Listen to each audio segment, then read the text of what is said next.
The well coven is deeply traditional, and wild magic is decidedly not. For now, my skin is still blank.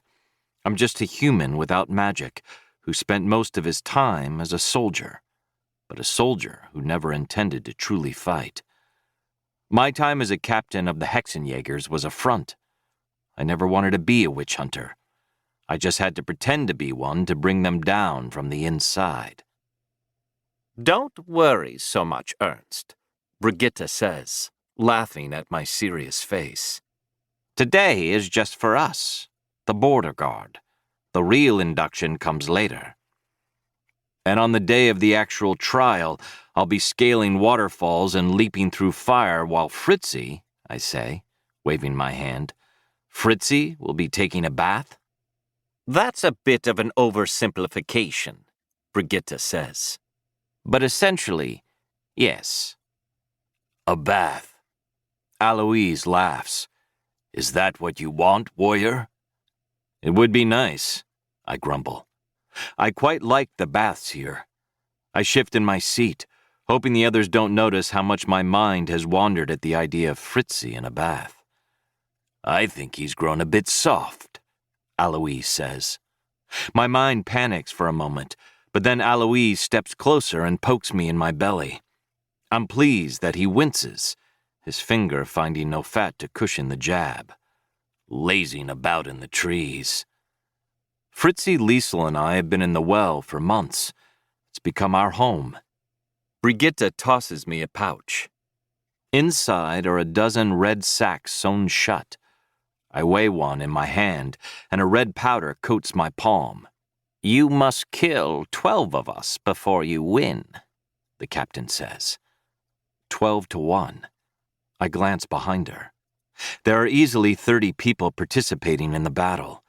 I only have to hit 12 with the red markers, but I'll have to go through more than 3 times that many to make a hit. "There are only 12 markers in the bag," I say, counting again. "So don't miss." Aloise grins with all his teeth. "Meanwhile, we'll have these." Brigitte makes a movement with her hand, and Aloise picks up a basket and starts distributing 5 spell pouches to each member of the guard. "What do they do?" I ask warily. "Each hit will freeze you just a little more," Brigitte says cheerily. "One will tingle like pins and needles at the spot where you're hit. It'll get progressively worse with each strike until you're numb." "Numb's not so bad." "Yeah," Aloise calls back, shooting me a wicked look I don't trust. "It's not so bad at all." My stomach twists. Got it. Don't get hit. "Game's over when you mark 12 of us, or when you can no longer move." Brigitte smirks. "Well, warrior?" She somehow makes the words sound like a mockery.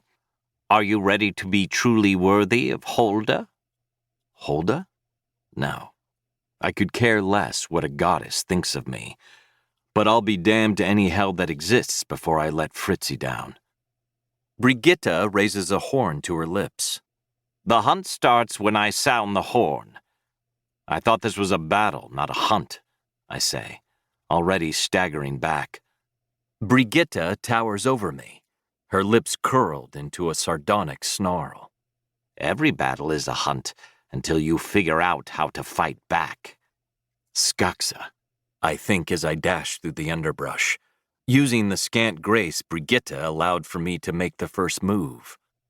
I skulk through the trees, already hearing the horn signaling that the hunt is on. I need my horse. Skaxa is the closest thing I have to an ally in this battle, and if I'm mounted, I can be faster. I can have a chance. I circle back. In my time here at the well, I've gotten a feel for the place, both in the trees with Fritzi and on the ground with my sister Hilda, who has been embraced by the coven despite not having magic herself. Hilda. There's an idea. She might help me to hide. I shake away the thought as soon as it forms in my head. First, she is my sister, not a soldier. Second, I don't want to hide. I want to win. Another blow of a hunting horn, louder this time.